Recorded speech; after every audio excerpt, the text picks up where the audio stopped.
Hi guys and gals, welcome back to the garage. This morning, Sunday morning, 11:30 in the morning, 23 degrees. Back out here working on the doodlebug. We had a few minutes this morning. Yesterday we were going to try to get out here and work on it, but it's too hard to come out when it's 12 degrees. So we talked about it some more, went ahead, and I decided I'm going to go ahead and use a feeler gauge to set the valves instead of me trying to set them by hand. So we're going to start here. We're going to go 2000s. So here's our 2000s feeler gauge, just so everybody knows what that looks like. If I can stop shaking. So it should be able to just barely slide in here with a little bit of friction, which it does. This one I set too tight, so it's a good thing we came back to check it. So I'm gonna go ahead and pop a wrench to hold the adjuster, knock the posi lock or stop jam nut off. Back this off a little bit. Put 2000s in there.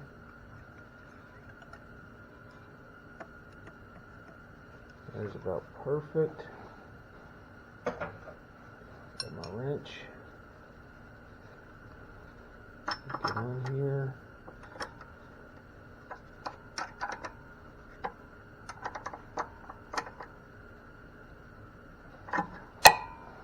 Make sure I can still pull it out. Don't tighten down on me like they always do.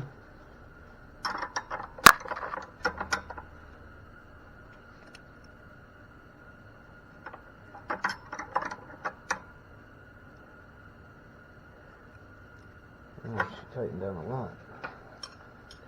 So I'll go ahead and pop this back loose. It's not going to. I don't know why these always, every time I try to set these, when I go to set that jam nut, they tighten down.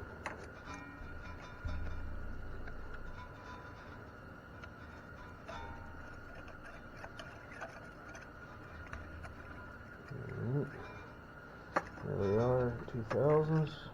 Put my feeler gauge back in there.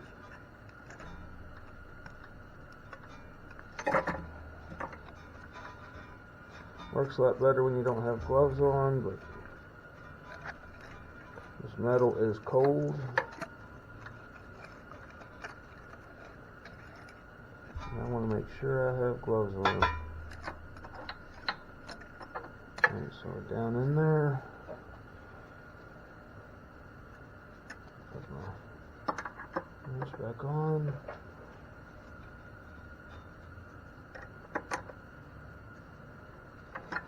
Jam that, we'll pull out.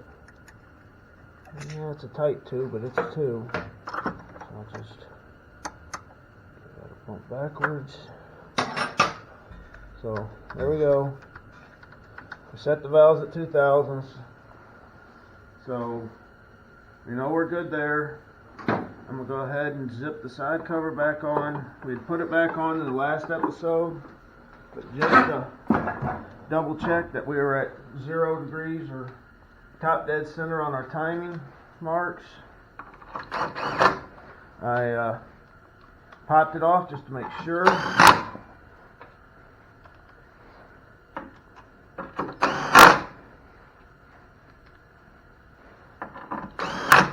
I like going in a cross pattern when I put these in. Wait, snugs it down evenly.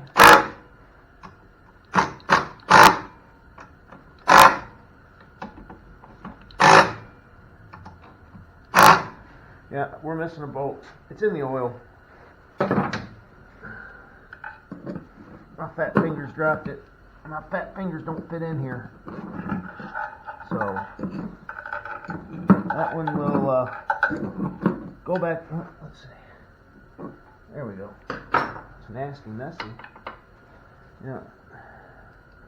And zip this one back in. Alright. So we got the valves re-ran. I had the one a little tight. So we'll come around here. Sure. Flywheel's on and seated. Go ahead, and these guys, you see the little piece that sticks out? Has to go in there. Helps keep it locked in place. Just wiggle it. And it's in there. Tighten the nut down. Now we're not putting this all the way back together. We just want to throw this side cover back on, put the pull start on it, and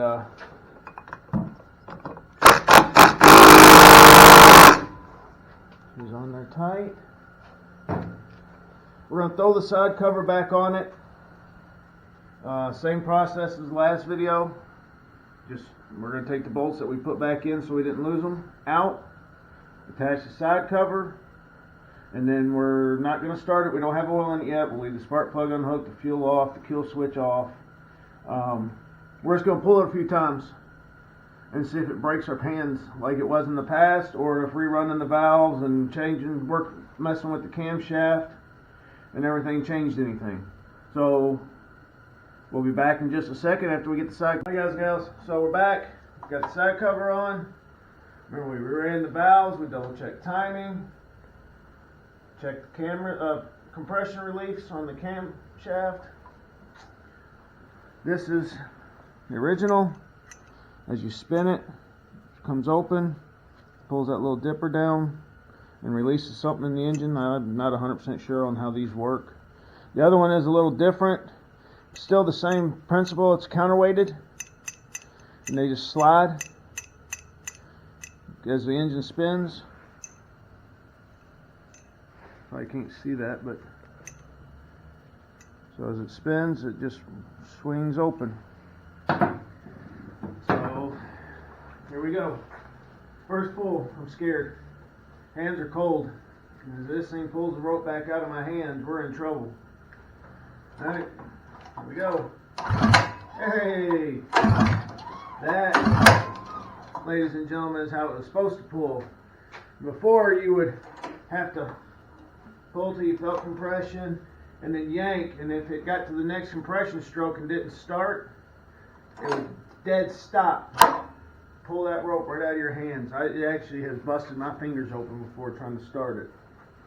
So, next, we'll throw the valve cover back on it. We will throw some oil in it. And then, I think we're ready to make some noise. So let's grab this valve cover.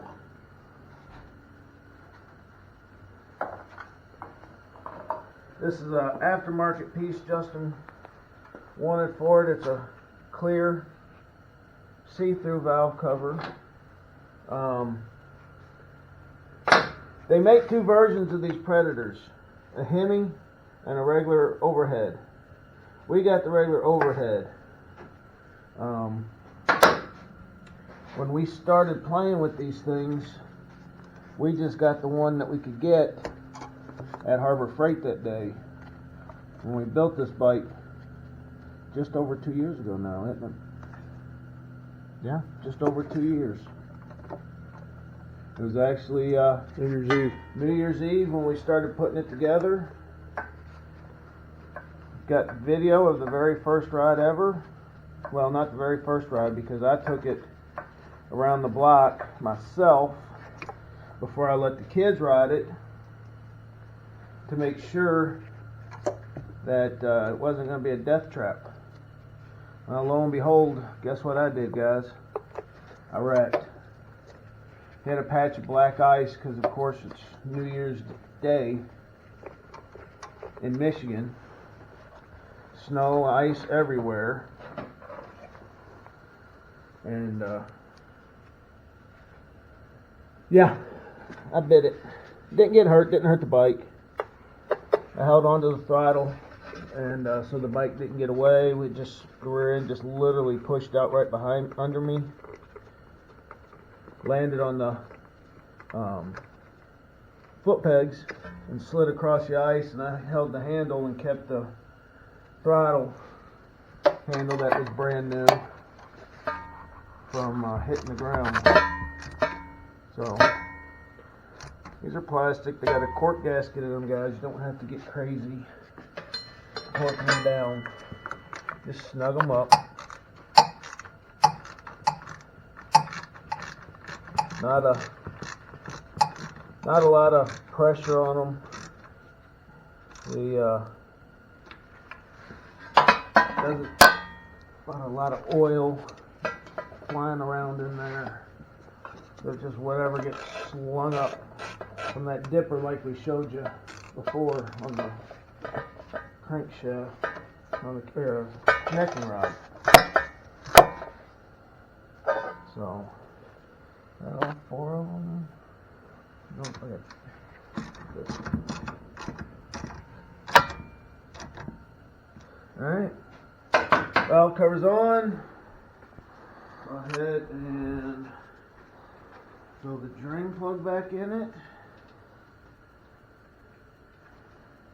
What I like about this one versus when we did that Manco, this one actually you can put a wrench on it if I find the right size.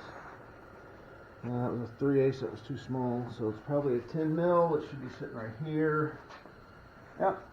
So you can actually just use a regular socket ratchet and run these in and out.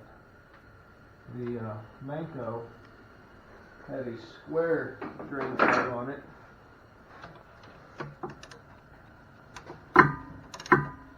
And that's tight.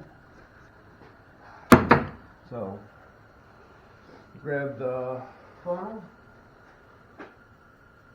grab the oil, and fill it up. We'll be right. Alright guys, figured I'd put the clutch on since we're pretty close to getting it running. With this clutch, there's 2 keys, metal ridges right there, and you want to line them up with the little valley on the crank. So you can actually pull this part off and put this on first. If I get this lined up right.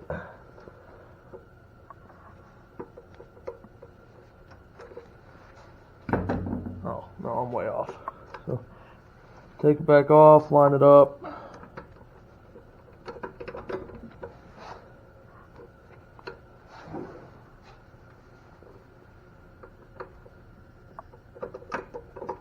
And slide it on. And then this is just the same thing. It has the little keyway. Line it up, slide it on. And with these, almost every time you have to use spacers. So make sure you get them in the right order. Just twist that back on. And then we'll put our chain back onto our sprocket. And with this, you can pick the bike up and spin the tire, and it'll line itself back up. So now we're going to get our chain tensioner back put on.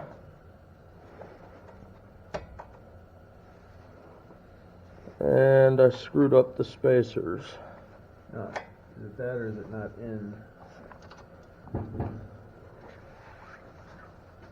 Small in front. No. Oh. Well, I don't remember. Justin even said in the video when we took this apart, make sure you keep your spacers in the right spot, and guess what? We didn't, so now we're playing figure it out games.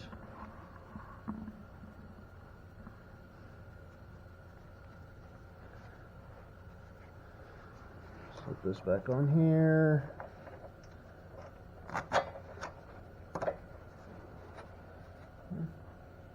Pretty close.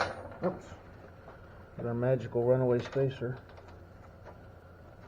Start the nut on the back. And we already know that we have to tighten the adjuster all the way down on this bike.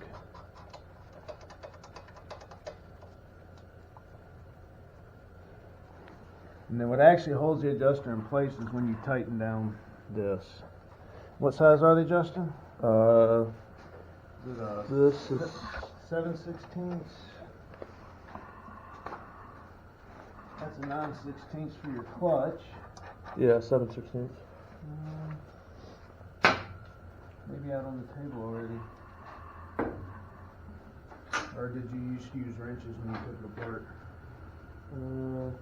Pretty sure I use wrenches. This is the 7/16, and it's too small. So that's a half, and the that's- back's a 7/16. Yeah. They're both out of the case.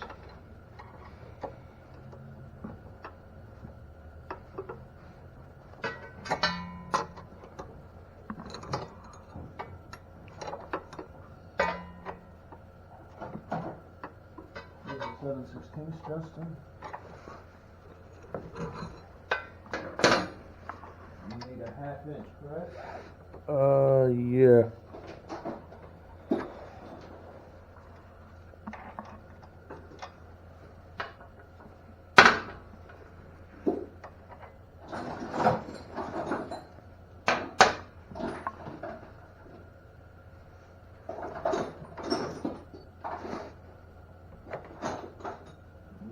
Wrench. 7/16 is too small, So they both 1/2 inches? I guess. I didn't think they were, but Here's a 1/2 inch, try that. And pull a wrench, so it's good.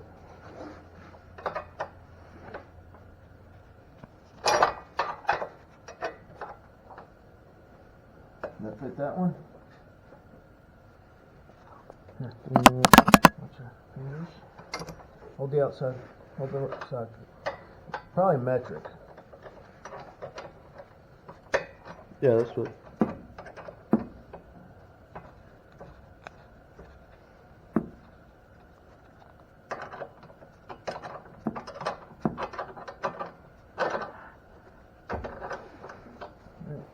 Hold on, it's not tight.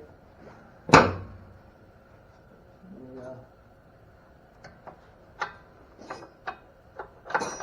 The photo here I just had.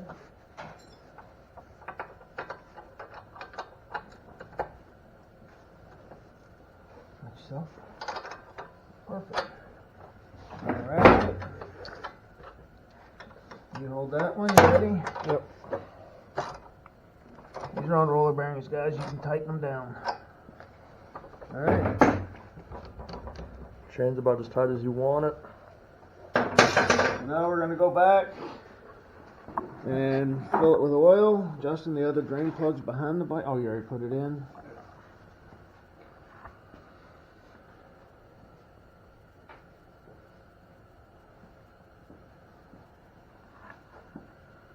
It's cold. This 30 weight oil is like molasses. It barely wants to run. So we come around here and show them it going down the funnel. See how slow it's going down in there? Here, I'll pour another little bit. No, it's not full. Oops. Sorry, Justin, I spilled a little oil on your bike. Right now, you can show. Just don't hit your head on the handlebar. That is slow going. That's how cold it is in here today, guys. So, let that drain some more. I think these hold about a 1/2 quart, I think is what we normally put in them.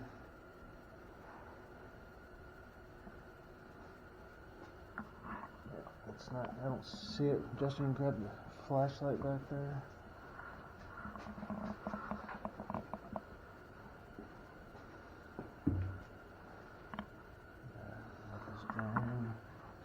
It helps, guys, if you put a little air pocket on the side of the funnel. Just don't jam it down in there, because then the oil has nowhere for the air that's pushing out of the crankcase to go. So, alright. What's it look like there, Justin? Any more? Yep. Yeah. Alright. Get a little bit more in here.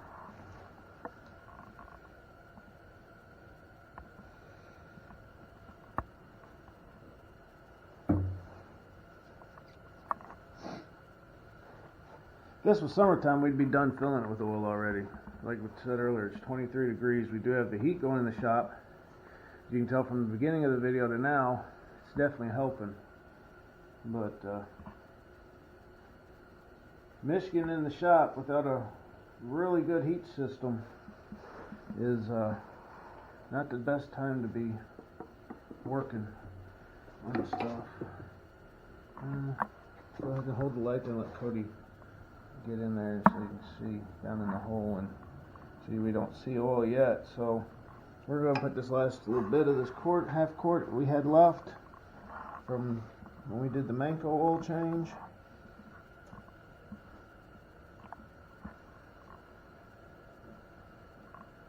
Boy, this stuff is thick.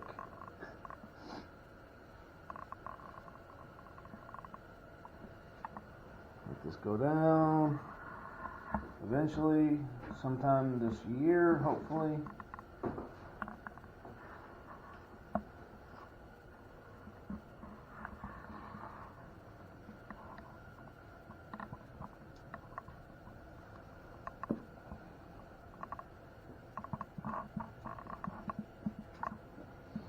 Stuff reminds me of some oil treatment you can get called motor oil honey. Justin, you want to put those back so we don't turn them up and lose them? And we're just about drained. Put that there so it don't go over the lift. Justin, you want to shove your dipstick in there and see what it says? I'm sure it's going to be low a little bit, but it won't hurt anything. Here, I'll get it right since you can't reach.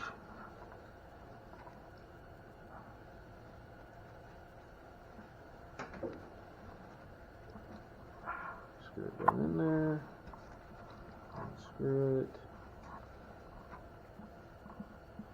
Yeah, we're actually full. Right in the middle of the dipstick. So we're good.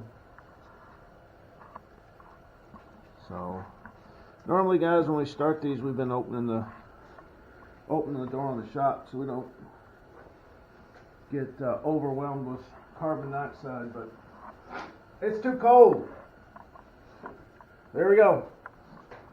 First fire up since we've taken her apart. Yeah, back is showing. Back is on. Already checked. That's on. Kill switch is on. Fuel's on. Now we got the muffler off this one right now, guys, so it's just straight header. Let's cross our fingers and see what happens.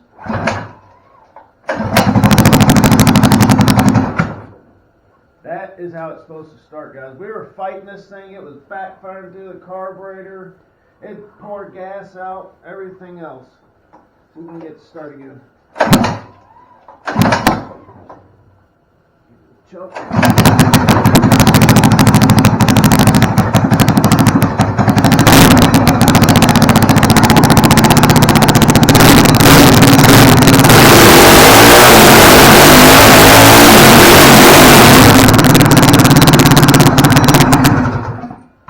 Guys, is a proper lift burnout. So we definitely got this one running right, as you can tell. This one rolls. We've had our GPSs on it and done 48. 48 is what you got to. I got to 46. And when I did it, I did a longer pull.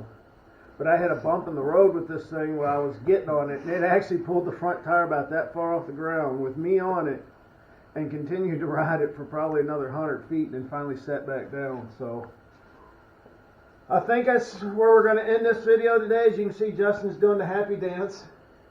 It's been a long time coming. This is his baby. He's got a truck now, as y'all saw in some of our other videos, and he's driving it and loving it. But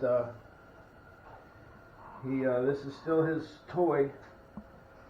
He comes over when the weather's good. We get it out and we ride around the neighborhood, and we'll get the golf cart out and all of us will go ride around and have some fun, which the golf cart's going to be another episode on the channel, or 10. Yeah. Our plans with that one is to take the rear end out of it, batteries, electric motor, all the electric controllers, and put a rear end and engine and everything out of a four-wheeler in it when we find one. So tell us what you think, guys. Are we doing okay? What would you like to see us change? We got some plans coming up. I think we're going to try to get some more small engine stuff in. Maybe do some revivals, some restorations. Tell us if you guys would be interested in watching that. Leave some comments below. As always,